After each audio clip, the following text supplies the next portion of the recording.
20절 말씀입니다. 마태복음 28장 16절에서 20절 말씀 찾으신 줄 알고 화면에 또 뜨니까요. 우리 교독해서 읽도록 하겠습니다. 제가 먼저 봉독합니다. 11 제자가 갈릴리에 가서 예수께서 지시하신 산에 이르러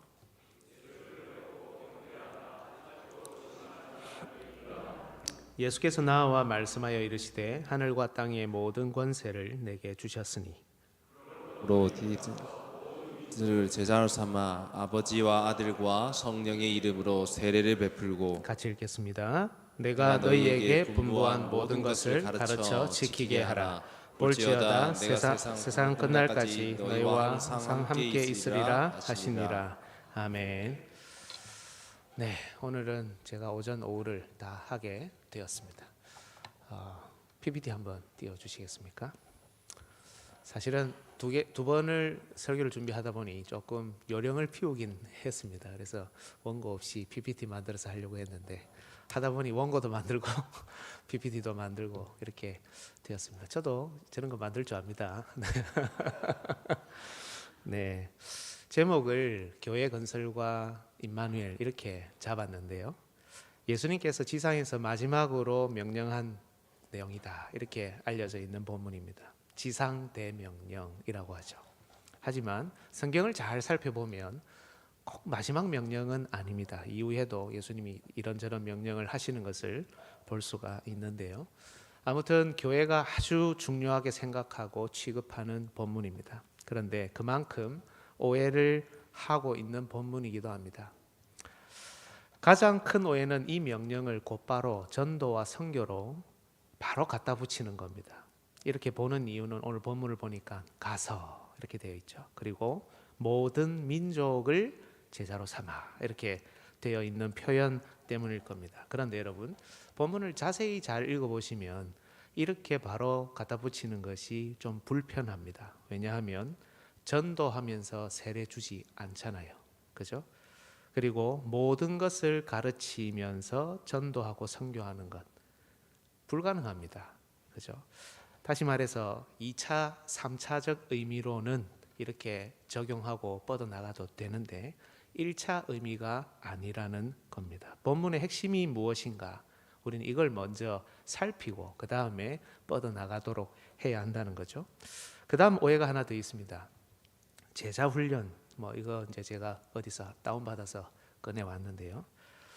이 본문을 제자 훈련으로 바로 갖다 붙이는 것, 이게 오해 중에 하나인 것으로 저는 생각합니다. 이렇게 보는 이유는 여기 오늘 본문에 보면 제자를 삼아야 되겠구나. 그 사실은 틀림이 없습니다. 그리고 그 뒤에 보면 모든 것을 가르쳐 지키게 하라. 이 일종의 양육이죠.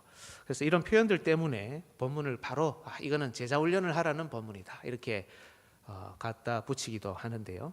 계속 말씀드리지만 2차, 3차적으로 충분히 제자 훈련하고 성경 공부하고 전도 선교하고 할 수 있습니다. 그러나 이걸 곧바로 이런 뜻이다라고 하기는 여러 가지 불편한 이유가 있다는 겁니다. 먼저 신자와 제자의 구분이 성경적이지 않습니다. 여러분 사도행전 11장 26절을 보면 여기에 제자들이 안디옥에서 비로소 그리스도인이라 일컬음을 받습니다. 그러니까 그리스도인들은 모두 다 제자들입니다. 이 자리에 있는 우리 모두는 그리스도인이죠. 우리 모두는 제자가 되어야 됩니다. 어떤 사람은 신자고 어떤 사람은 제자고 이런 개념이 사실은 성경에 잘 안 보입니다. 그리고 특히 이 12제자 어떤 예수님께서 어떤 사람들을 특히 뽑아서 제자로 세우지 않았냐 이런 말을 우리가 할 수 있습니다. 그런데 이 12제자 특수한 직분이죠. 12사도입니다. 이들은 예수님과 함께 다니고 죽음과 부활을 목격하고 부활을 증언해야 하는 사람들이기 때문에 교회의 창설 직분이다 이렇게 합니다. 이제는 사도들이 없습니다. 일전에 한 말씀드렸겠지만 아프리카에 가면 사도들이 천지입니다. 잘 모르고 이 성경에 사도라는 직분이 나오니까 나는 사도다 이렇게 하고 이제 교회를 하시는 좀 배우지 못했죠. 그런 사역자들이 있는데요. 그러나 이 시대에 12제자 사도는 더 이상 없죠. 잘못된 적용은 아니지만 본문이 이런 의미다 이렇게 하게 되면 본문을 정직하게 보고 본래의 의미를 찾아가고 이해하는 것을 방해받을 수 있다는 겁니다. 여러분 이걸 한번 보십시오. 제가 요즘 신앙 고백서를 종종 꺼내 오는데 우리가 어떤 걸 고백하고 믿고 있느냐를 좀 알게 해드리고 싶어서 그렇습니다. 여기 보면 어떤 성경 구절의 참되고 완전한 의미에 대하여 이렇게 합니다. 더 분명하게 말하는 다른 구절로 살필 수 있다 이라는데 거기에 뭐라고 되어 있냐면 본문의 참된 의미는 여러 가지가 아니고 하나다 이렇게 합니다. 그러니까 제가 말씀드린 대로 1차적인 의미, 본문의 핵심적인 의미는 하나인데 그걸 발견하고 그 다음에 우리 교회, 우리 가정, 나 자신, 또 전도와 선교, 제자 훈련, 성경 공부 이렇게 뻗어 나가서 적용하는 것은 괜찮다는 겁니다. 그런데 본문의 의미가 뭐냐? 우리의 관심이 거기에 집중되어 있어야 한다는 거죠. 특히 여러분 마태복음에는 임마누엘이라는 주제가 아주 두드러지게 나타납니다. 1장하고 28장, 첫 장하고 끝장에 임마누엘이 다 등장합니다. 보라 처녀가 잉태하여 아들을 낳을 것이요 그의 이름을 임마누엘이라. 하나님이 우리와 함께 하시다 이 말이죠. 그런데 마지막 절에도 이 구절이 있습니다. 볼지어다 내가 세상 끝날까지 너희와 항상 함께 있으리라. 임마누엘이 앞뒤를 탁 싸고 있죠. 하나님이 우리와 함께 하신다. 이게 마태복음의 주제 중에 하나가 되겠습니다. 아주 중요한 주제인데요. 근데 여러분 사복음서에서 교회라는 말이 굉장히 많이 나올 것 같은데 딱 2번 나옵니다. 그게 어디 있냐면 마태복음에 있습니다. 마태복음 16장에 한 번, 18장에 한 번. 다른 복음서에는 나오지 않습니다. 사도행전부터 나오죠. 그런데 이 2번째 언급되어 있는 이 교회라는 구절이 있는 곳에 이런 표현들이 있습니다. 2-3 사람이 내 이름으로 모인 곳에는 나도 그들 중에 있다. 임마누엘이 약속되어 있죠. 제가 오늘 본문이 교회 건설하고 연관되어 있다고 설명을 드리고 싶어서 교회 건설과 임마누엘이라고 해놨는데 이 임마누엘 마태복음에 나오는 이 하나님이 우리와 함께 하신다는 주제는 여러분 교회를 제외하고는 생각할 수 없습니다. 하나님이 우리와 함께 하신다. 하나님이 평생 나와 함께 하신다. 이 얼마나 귀한 약속입니까? 그런데 만약 우리가 그 속에서 교회에 대한 생각을 발견하지 못하면 이 약속은 우리 것이 되지 못한다는 겁니다. 그래서 본문의 의미가 무엇이냐 하는 것을 살피는 것이 굉장히 중요합니다. 그래서 오늘 주제는 이렇습니다. 온 우주의 왕이신 그리스도는 교회를 건설하는 곳에 특히 말씀과 성례로 건설하는 곳에 영원히 함께 하신다는 겁니다. 그러니까 아무 때나 물론 아무 때나 계시죠. 아무렇게나 함께 하시는 게 아니라 교회를 건설해 가는 자들과 또 교회 건설의 현장과 하나님의 교회와 언제나 함께 하신다는 약속이라는 겁니다. 3가지로 살펴볼 건데 키워드가 3가지입니다. 갈릴리의 산, 의심하는 제자들, 은혜의 방편. 이것이 어떻게 어우러져서 이런 주제들이 튀어나오는지 한번 살펴보면 좋겠습니다. 여러분 첫 번째 키워드는 갈릴리의 산입니다. 오늘 본문에서 여러분 잘 보시면 예수님은 제자들을 갈릴리의 어느 산에서 만나고 계시죠. 그리고 이 산은 예수님께서 생전에 부활 이후에 내가 죽고 부활할 건데 그때 너희들 여기서 만나자 하던 그 산입니다. 성경을 한번 찾아보시겠습니까? 2구절이 있는데 찾지 않고요. 바로 앞에 부분만 찾겠습니다. 27장 7절. 네, 28장 앞에 바로 앞에 죄송합니다. 28장 7절입니다. 죄송합니다. 그 장 그대로 보시면 되겠습니다. 거기 보면 또 빨리 가서 그의 제자들에게 이르되 그가 죽은 자 가운데서 살아나셨고 너희보다 먼저 갈릴리로 가시나니 거기서 너희가 배우리라. 10절도 한번 보십시오. 여러분이 한번 읽어 주시겠습니까? 시작. 이에 예수께서 말라 가서 내 형제들에게 갈릴리로 가라 하라. 거기서 나를 보리라 하시니라. 네. 예수님께서 갈릴리의 산에서 보자 이렇게 말씀하셨으니까 예수님이 그렇게 말씀하실 수 있겠지 이렇게 생각하죠. 그런데 별로 이상할 게 없어 보이지만 지도를 보면 완전히 다릅니다. 성경 공부할 때는 이런 거 한 번씩 하니까 참석하시면 좋을 텐데요. 여러분 지도 잘 보이시는지 모르겠습니다만은 지도를 보시면요.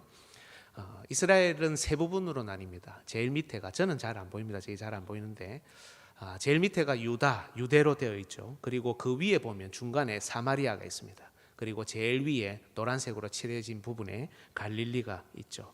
여러분 예수님이 어디서 십자가에 못 박혀서 죽으셨습니까?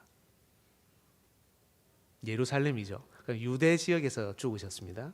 그리고 승천을 어디서 하시느냐? 성경을 보면 베다니 혹은 감나몬이라 하는 산, 뭐 이런 표현들이 있습니다. 그러니까 예루살렘 바로 옆에 그 지명들이 보이죠. 그러니까 예수님이 저기서 죽으시고 저기서 승천해서 하늘로 올라가시는데, 지금 예수님이 제자들을 어디로 부르시냐면 갈릴리 저 위에 있는 산에 부르신다는 겁니다.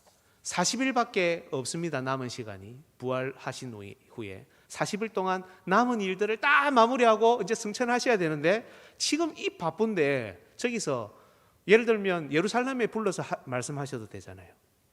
베다니에 올라가시기 전에 저 명령을 주시고 더 멋지게 마지막 명령을 쫙 내리고 하늘로 쫙 올라가면 더 멋있잖아요. 그런데 굳이 예수님이 제자들을 저 위로 불러가지고, 예수님도 물론 예수님은 초월적인 몸이 되셔서 금방 가셨겠지만 제자들이 저기 올라갔다가 또 예수님 배웅하기 위해서 또 내려왔다가 왔다 갔다 하는 일들이 있다는 겁니다. 왜 이렇게 하실까 하는 궁금증이 생기죠.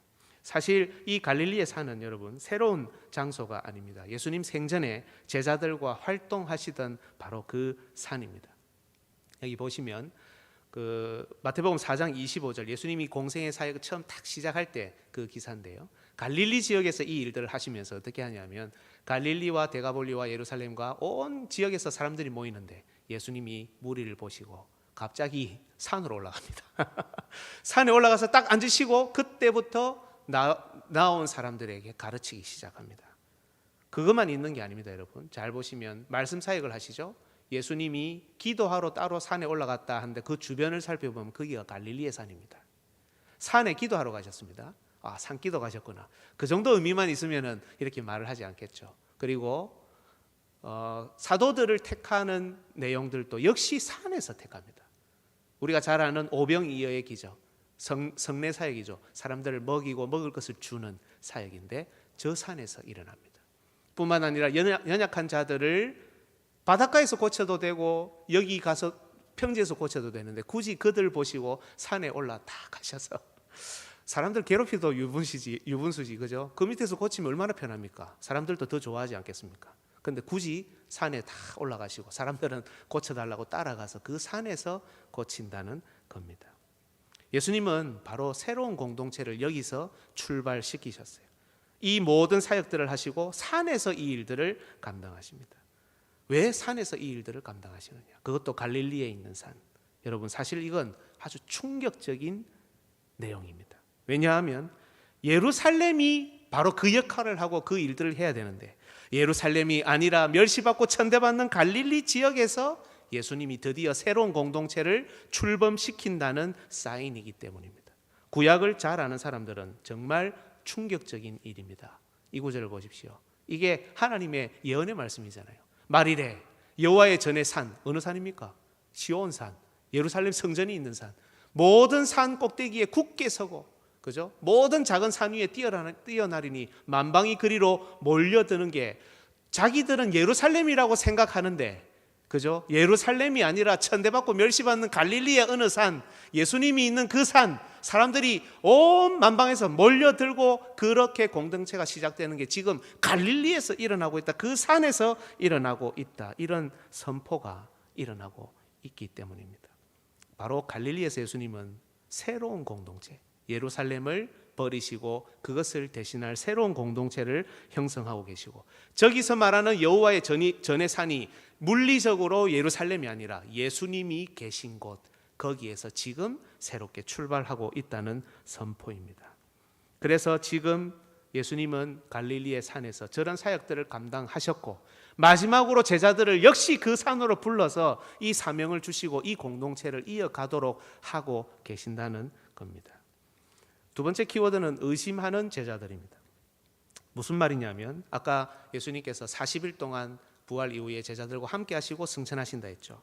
부활 이후에 승천하시기 전 40일 동안 11제자, 특히 이 제자들은 의심병에 걸렸습니다. 의심하는 제자들에게 엄청나게 집중하고 계십니다. 여러분 이걸 한번 보십시오. 40일 동안 있다가 탁 올라가시죠. 이거는 정해져 있는 시간입니다. 그런데 예수님께서 이 기간 동안 제자들에게 계속 집중하는 것을 볼 수 있습니다. 부활 이후에 예수님이 만난 사람들의 리스트를 보면 압니다. 여기 보시면 제일 처음에 여자들을 만나시죠. 그리고 베드로를 따로 만난 것으로 보입니다. 엠마오로 가는 두 제자 여러분 잘 알고 계시죠? 마가복음에는 시골로 내려가는 두 제자, 아마 같은 것을 의미하는 것 같은데요. 그 외에 4번에 보면 도마 외에 10제자, 그리고 도마가 포함되어 있는 11제자, 그리고 이제 뒤에 보면 디베라 바닷가에서 7제자를 따로 만나시고 드디어 7번째 갈릴리의 산 위에 거기에서 11제자를 만나는 장면이 나옵니다. 첫 번째 여자들을 만나셨을 때 예수님은 제자들에게 부활의 소식을 전해 주라고 그러면서 갈릴리로 오라고 합니다. 그런데 안 와요. 안 믿어요. 세 번째 엠마오로 가는 두 제자에게 다 설명을 하셨는데 마가복음에 보면 이 제자 두 사람이 제자들에게 설명을 합니다. 믿을게요, 안 믿을게요? 안 믿어요. 의심병에 완전히 걸려가지고 도저히 믿지를 않습니다. 도마회에 10제자가 와서 있을 때 예수님이 오셔서 부활하신 몸을 보여주셨죠. 도마한테 이들이 이야기합니다. 우리 예수님 봤다. 도마는 의심하죠. 안 믿습니다. 나는 못 믿겠다. 나는 보지 않고서는 믿지 않겠다. 이렇게 이야기를 합니다. 그래서 예수님이 나중에 다시 도마가 있을 때 따로 한 번 더 오셔서 보여주시고 나서야 믿게 됩니다. 여러분, 도마에게 나타나서 이걸 보여주셔야 하는 이유가 있습니다. 앞서 말했듯이 제자들은 부활의 증인이 돼야 되죠. 안드레, 네 예수님 부활한 거 진짜 봤나? 봤다. 진짜 부활하셨다. 내가 깜짝 놀랐다. 믿을 수밖에 없다. 그 다음에 요한, 너 봤나? 네 봤다. 도마한테, 도마야, 네 예수님 부활한 거 진짜 봤나? 베드로가 봤다더라. 이러면 여러분, 교회의 터가 흔들려, 부활의 증인이 흔들리잖아요. 그죠? 그렇기 때문에 도마, 의심하는 도마에게 나타나셔서 다 보여주시고 본 것으로 믿느냐 보지 못하고 믿는 자들은 복되도다. 이렇게 말씀을 하시는 거죠. 사도들이 확실한 믿음을 가지지 못하면 교회의 터가 흔들리기 때문에 터를 굳게 하시기 위해 지금 예수님이 제자들을 찾아가고 계시고 집중합니다. 그런데 요한복음 마지막 부분에 6번입니다. 지금 보면 제자들이 계속 예수님을 만나서 회복되는 것 같은데 디베랴 바닷가는 갈릴리 옆에 있는 겁니다. 그죠? 거기로 왔어요. 거기 왔는데 갈릴리에 온 사람들이 산에 가지 않고 어디 가 있습니까? 바닷가에 가서 고기 잡고 있습니다. 예수님이 정말 답답하셨을 것 같아요. 진짜 보여주시고 오라, 내하고 지금 너희들 이 일을 하고 이 교회가 출범해야 되고 막 멋지게 지금 성령님이 오실 거니까 이제 해야 되는데 이 아들은 오지를 않습니다. 바닷가에 가서 고기 잡고 있습니다. 또 예수님이 가서 세 번째로 제자들한테 다 만나시고 이야기하시고 드디어 7번에 갈릴리에 있는 산으로 올라오게 된 겁니다. 부활하신 주님을 만났으며 믿음이 확실해져야 되는데 여러분, 이 사건이 얼마나 컸든지 이들은 여전히 믿지 못했죠. 오늘 본문에도 여러분 7번까지 왔는데도 거기에 뭐라고 되어 있습니까? 17절에 아직도 의심하는 사람이 있더라. 여전히 의심하는 사람이 있습니다. 예수님 입장에서는 정말 미치고 팔짝 뛸 노릇이죠. 이렇게 되면 부활이 증거되겠습니까? 교회의 터가 굳건하겠습니까? 교회는 흔들리고 제대로 세워질 수 없겠죠. 왜냐하면 사도들은 교회의 터이기 때문입니다. 너희는 사도들과 선지자들의 터 위에 세우심을 입은 자라. 기초가 튼튼하지 못한 집이 굳건하게 설 수 있습니까? 금방 무너집니다. 역시 아까 제가 말씀드린 대로 믿음 없는 자가 되지 말고 믿는 자가 되라 도마에게 말씀하시죠. 교회의 터를 굳건하게 해야 하나님의 교회가 건설될 수 있기 때문에 예수님은 지금 제자들에게 그 일들을 40일 동안 하고 계신 겁니다. 그렇게 실망하고 좌절하고 낙심하고 있는 터들을 북돋고 격려하고 위로하고 세우고 가르쳐서 터를 굳건하게 하고 하나님의 교회를 세워나갈 계획을 하고 있는 겁니다. 이들이 예수님의 부활을 계속해서 증거하고 증언해야 되는데 이 터가 견고하지 못하면 결국 기독교는 세워지지 못하고 교회는 무너지게 된다는 겁니다. 이렇게 예수님께서는 제자들이 교회를 제대로 세우기를 원하는 마음으로 이런 과정을 거치는데 예수님이 하시는 명령에도 이것이 그대로 담겨 있습니다. 그거를 세 번째 키워드로 은혜의 방편 이렇게 했습니다. 은혜의 방편이라는 말은 제가 종종 말씀드렸지만 은혜의 도구들이라는 뜻입니다. 하나님께서 은혜를 주시는 도구다.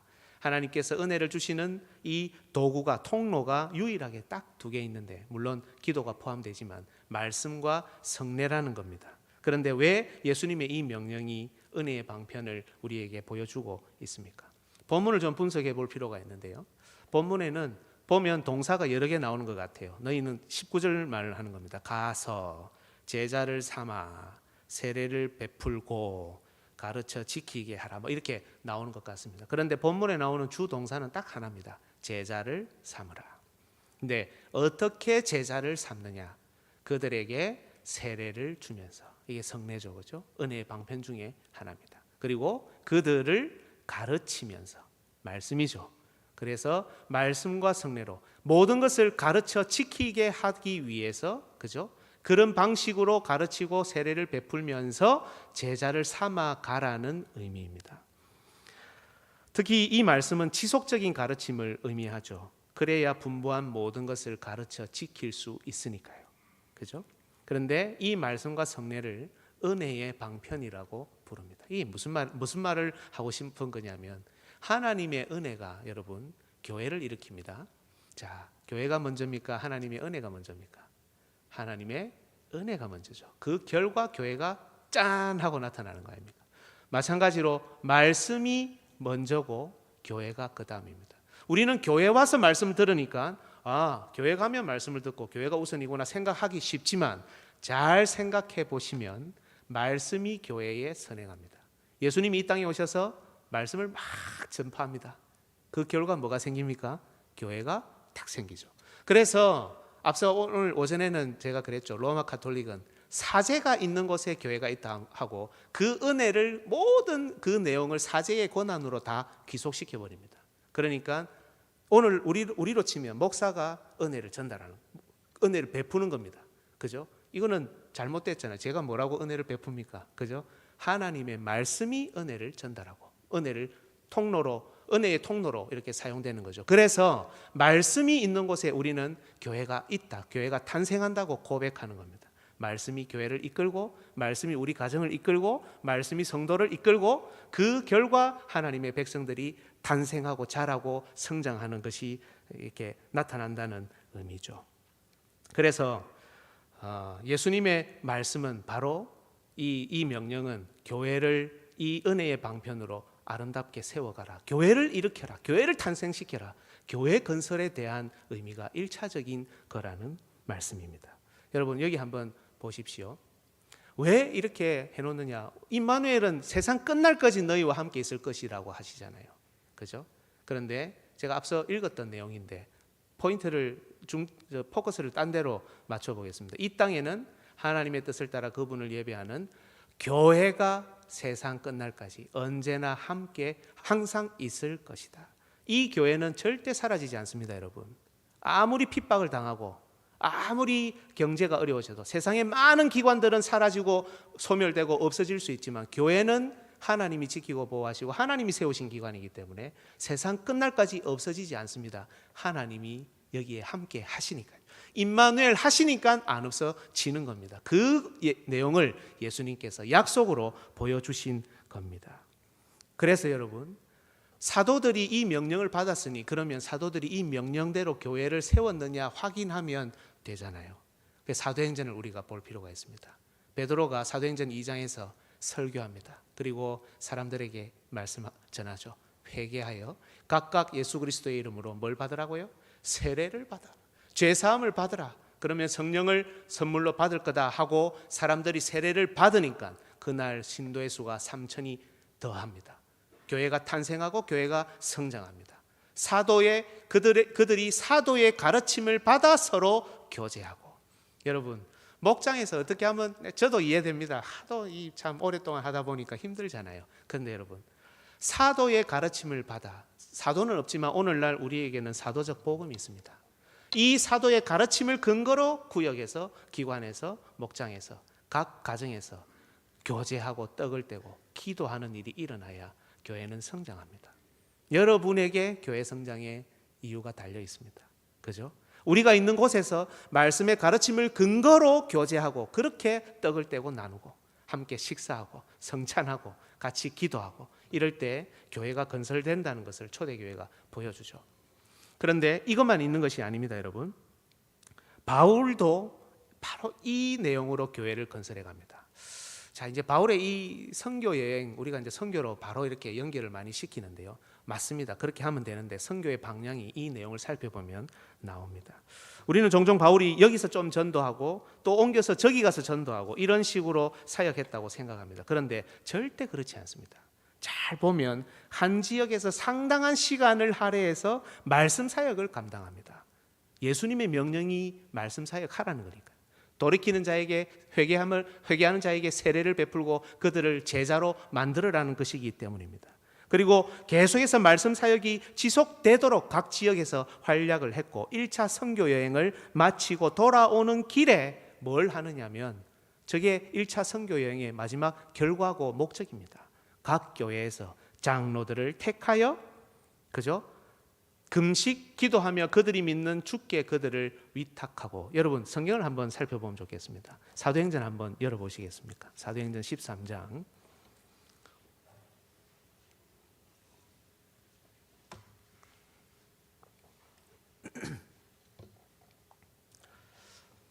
사도행전 13장에 보면은 바울과 바나바를 따로 세워서 선교사로 파송하죠. 사도를 보냅니다. 13장 3절에 보면은 이제 안수하여 보내죠. 그래서 13장 4절부터 여러분 1차 선교 여행이 시작되는데 계속 지역을 다닙니다. 그런데 갔다가 다른 데 가는 게 아니라 다시 이 파송받은 교회 안디옥 교회로 돌아오는 내용이 한 장 넘기면 14장 26절에 이릅니다. 그러니까 1차 선교 여행은 13장부터 14장 26절, 27절, 28절까지 이어지는데 14장 23절에 돌아오는 길에 각 지역에서 그죠? 각 교회에서 교회가 이미 탄생했습니다. 말씀 사역을 계속 했으니까요. 각 교회에서 장로들을 택하여 그들이 믿는 주께 그들을 부탁하고 말씀과 성례 사역으로 교회를 건설해 가고 교회를 세우는 것이 1차 선교 여행의 목적입니다.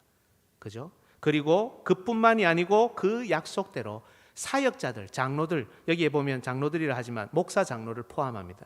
이들을 선택하고 택하고 맡겨서 그들이 계속해서 말씀 사역을 진행해 갈 수 있도록 만드는 것이 1차 선교 여행의 목적이었습니다. 여러분 여기서 우리는 선교의 중요한 방향을 하나 설정하게 됩니다. 이번에도 여러분 청년의 대학부가 7월에 단기 선교를 갑니다. 단기로 가고 또 청년 대학부가 가고 뭐 단기로 간다 이렇게 하니까 뭐 가서 뭘 좀 주고 도와주고 뭐 이런 개념으로만 자꾸 생각하기 쉬운데요. 그런데 한번 잘 보십시오. 목사 장로가 함께 갑니다. 청년회는 뚜게가라오로 가고 또 대학부는 마닐라로 가는데 제가 함께 갑니다. 뚜게가라오에 우리 오장로님이 같이 갑니다. 권사님이 같이 갑니다. 이를 위해서 권사님, 장로님, 청년회 회원들이 열심히 수고하고 있습니다. 청년들하고도 앞으로 함께 나눌 것이지만 여러분 그냥 우리가 간다는 개념이 아닙니다. 교회가 보냅니다. 교회가 파송합니다. 당회원이 동참합니다. 가서 돕고 나누고도 하지만 가서 집회를 합니다. 복음을 들고 가서 말씀 사역을 일으킵니다. 그곳에도 하나님이 택한 백성이 있음을 믿고 그곳에도 하나님의 교회가 건설되고 있다는 것을 믿고 거기 가서 말씀을 전하고 그걸 위해서 교제하고 나누고 물질을 베풀고 그렇게 하고 옵니다. 교회를 세운다는 겁니다. 대학부도 마찬가지입니다. 목사와 집사가 함께 갑니다. 저랑 양 목사님 그리고 대학부 간사로 있는 집사님들이 함께 갑니다. 학생들을 섬기고 어려운 교회를 섬기는데 단지 도와주는 정도가 아닙니다. 그러려면 돈만 보내면 됩니다. 그죠?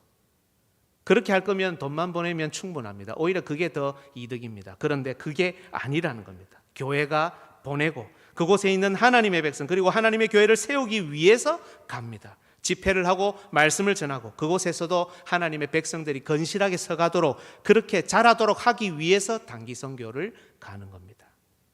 앞으로 우리 교회의 선교는 이 말씀의 원리를 따라 이런 방향으로 가야 마땅합니다. 교회가 선교합니다. 교회가 복음을 들고 나가는 발걸음이 선교입니다. 함께 할 겁니다. 여러분들도 마음의 준비를 조금씩 하시면 좋을 것 같습니다. 기회가 되면 함께 나가야 됩니다. 가서 보고 선교하고 이게 선교구나. 이렇게 우리 교회가 선교하고 있구나. 이 방향으로 가고 있구나. 하나님의 교회가 여기만 있는 것이 아니라 저기도 있고 저기에서도 건실하게 자라고 있구나. 여러분 이게 얼마나 가슴 벅찬 하나님의 역사인지 모릅니다.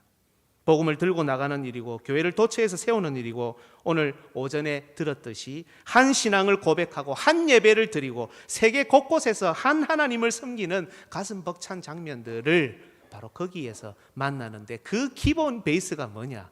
교회 건설이라는 겁니다. 여러분 2차 선교 여행도 마찬가지입니다. 한번 보십시오. 방금 14장 읽었죠. 15장 36절 한번 넘어가 보십시오. 15장 36절. 며칠 후에 바울이 바나바더러 말하되 우리가 주의 말씀을 전한 각 성으로 다시 가서 형제들이 어떠한가 방문하자. 여러분 단지 전도하고 선교하러 간 정도의 차원이 아닙니다. 뭘 하러 갔습니까? 신방하러 갔습니다. 교회를 시찰하고 신방하러 갔습니다. 형제들이 어떠한가 살펴보자. 전도하고 그 다음은 너가 알아서 해라가 아니고 가서 이 형제들이 잘 자라고 있는지 주의 말씀으로 교회가 건실하게 세워지고 있는지 확인하고 살피고 돕고 도와주고 협력하고 그렇게 하고 오자는 겁니다. 그리고 41절 보십시오. 바울과 실라를 택한 후에 그 지역들을 다니면서 어떻게 합니까? 교회들을 견고하게 하니라. 교회 건설을 하고 있잖아요.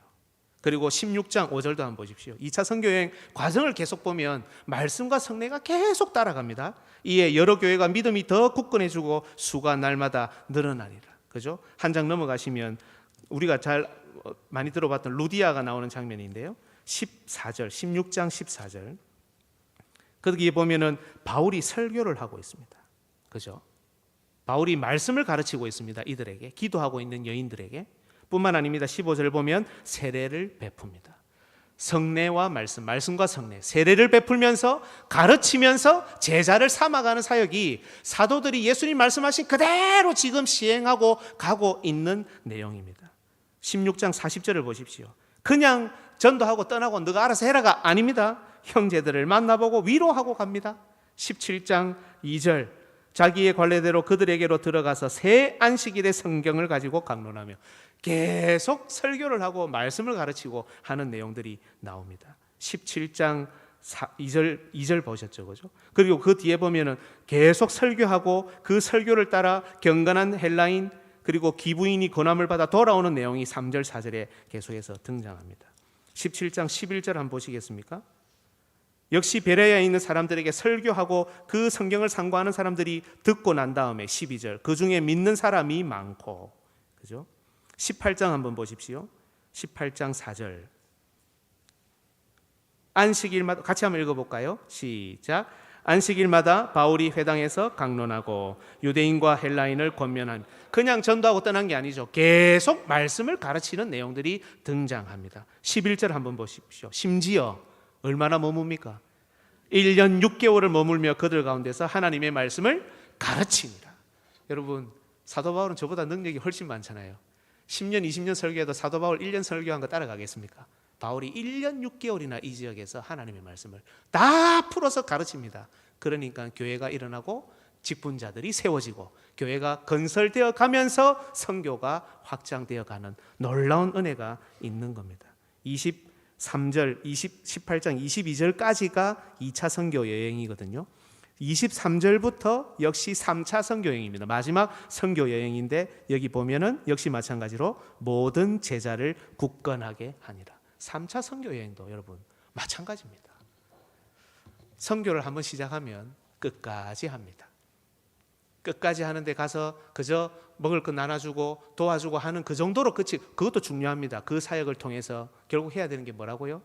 교회를 세우고 그리고 그들이 교회로 건설되어 갈 수 있도록 돕고 협력하고 말씀을 전하고 사역자들을 기르고 직분자들을 기를 수 있는 토대를 만들어 놓고 오는 것, 그게 바로 선교입니다.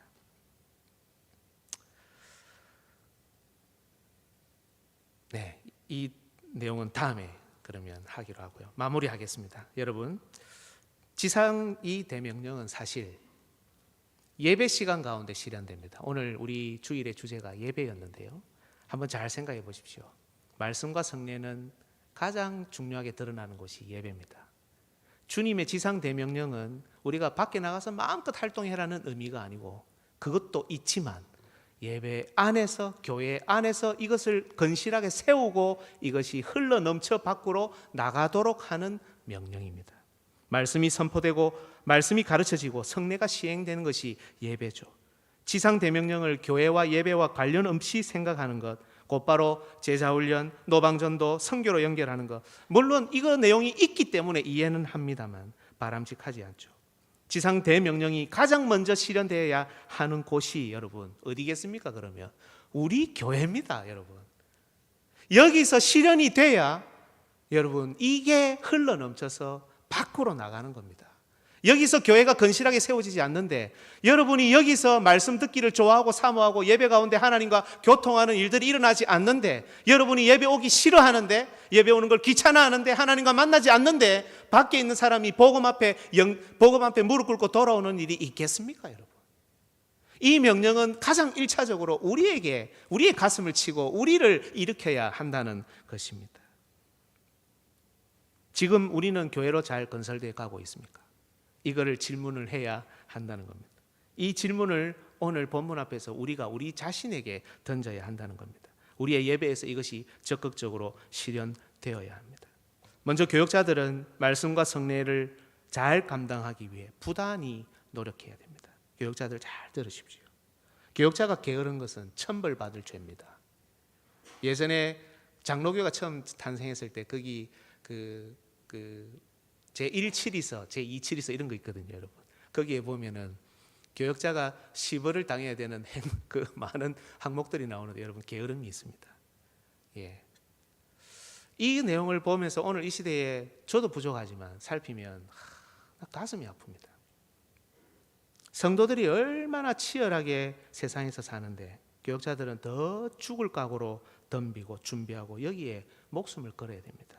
여러분 기도해 주십시오. 우리 교역자들 위해서 이렇게 할 수 있도록. 우리 교역자들 그냥 그대로 하라고만 해서는 안 됩니다. 여러분이 존중해 주시고, 여러분이 서포트해 주시고, 사랑을 베풀고, 우리 교역자들이 참 잘하고 있습니다, 우리에게 참 좋은 귀감이 되고 있습니다, 응원해 주셔야 힘이 나서 하지요. 그냥 하라고 하면 우리 봉사하기도 어렵지 않습니까? 그런데 교역자들은 정말 여기에 목숨을 걸어야 합니다. 우리 교회가 교회로 잘 건설되지 못하는 것 전부 우리 책임입니다. 제 책임입니다. 그래서 많이 울어야 됩니다. 가슴 터질 것 같은 기분을 매주 느껴야 됩니다. 성도들을 보면서, 기관을 보면서, 구역을 보면서 가슴 아프지 않으면 교역자 하면 안 됩니다. 아무 일도 안 하면 아무 일도 일어나지 않습니다. 제일 편하죠. 그런 식으로 교역자 하면 차라리 다른 일을 하는 게 낫습니다. 그렇다면 여러분, 성도인 우리는 어떻습니까? 정말 교회로 잘 세워지도록 노력해야 됩니다. 그래서 제가 신앙의 목표를 가지자고 말씀을 드리는 겁니다. 말씀을 더 알려고 노력하고, 때론 실수와 부족함과 잘못투성이지만 하나 둘씩 나의 삶을 개혁해가고 아름다운 교회로, 아름다운 예배자로 세워지도록 목표를 가지고 나아가야 합니다. 우리의 가정이 그래야 됩니다. 이제 우리 젊은 가정들 하나 둘씩 독려하고 찾아보고 대화하고 설득할 것입니다. 가정이 살아야 교회가 삽니다. 여러분의 신앙의 목표 없이 그저 왔다 갔다 하면 나중엔 장담할 수 없기 때문입니다. 뿌린 대로 거두는 것이 여러분 신앙의 원리지 않습니까? 여기 계신 우리 선배들, 어르신들 정말 귀한 분들입니다. 저는 그렇게 생각합니다. 여러분, 예수 그리스도의 약속을 기억합시다. 교회를 아름답게 건설해 가는 자들에게 주님은 하늘과 땅의 모든 권세를 가지고 능력을 주시고 바로 이런 자들에게 함께 하신다고 약속하셨습니다. 우리는 한 교회입니다. 40개 목장이 각각 따로따로 지 마음대로 알아서 사는 공동체가 아니라, 각 교육기관이 각각 따로따로 지 마음대로 각기 알아서 사는 공동체가 아니라 모두가 하나의 교회를 이루고 서로 참고 인내하고 서로 돕고 협력하고, 약한 부분들을 위해서는 때론 붕괴하기도 해야 되지만 잘못되고 시정되어야 하는 부분에 대해서는 함께 노력도 하지만 인내하고 서로 존중하고 서로 이야기 들으며 그렇게 우리는 교회를 세워갑니다. 거기에 주님이 함께 하신다는 약속입니다. 여러분, 하나님은 약속하시면 반드시 지키시잖아요.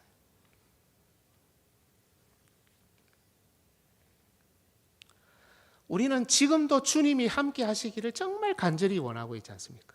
그죠? 내 직장생활 가운데, 내 경제활동에, 나의 가정에, 지금 나의 연약한 육신에 하나님이 함께 하시면 좋겠다. 이거를 지금도 기도하는데요, 여러분. 하나님은 약속하시면 반드시 지키십니다. 그죠? 그런데 이 약속이 뭐하고 연결되어 있느냐? 교회하고 연결되어 있습니다. 주님이 함께 하심을 평생 경험하고 싶습니까? 그러면 교회를 세우십시오. 여러분을 세우십시오. 우리가 속한 교회를, 선교지의 교회를, 이웃의 연약한 교회를 함께 더불어서 세워가는 것, 거기에 하나님의 함께 하심이 있고, 그 가운데, 그 동행 가운데 우리의 어려운 문제들이 풀리고 우리의 연약함들이 회복되고 우리 가정이 세워지고 우리의 자녀들이 세워지는 겁니다. 여러분, 말씀 사역이 얼마나 귀한지 그걸 인정하고 존중하지 못하면 말씀과 성례입니다, 여러분. 하나님이 여러분 함께하지 않습니다. 진짜입니다. 그러나 부족하지만 연약하지만 나도 부족하고 연약하고 여기 서 있는 사람도 연약하고 부족한데 그러나 우리가 하나님의 말씀을 존중하며 우리 가정이 우리 자녀가 말씀과 성례의 은혜를 사모하고 거기에 매달리면 모두가 한 교회로 아름답게 성장하고 바로 거기에 주님의 부흥이 있고 주님의 함께하심이 있다는 겁니다. 이 은혜를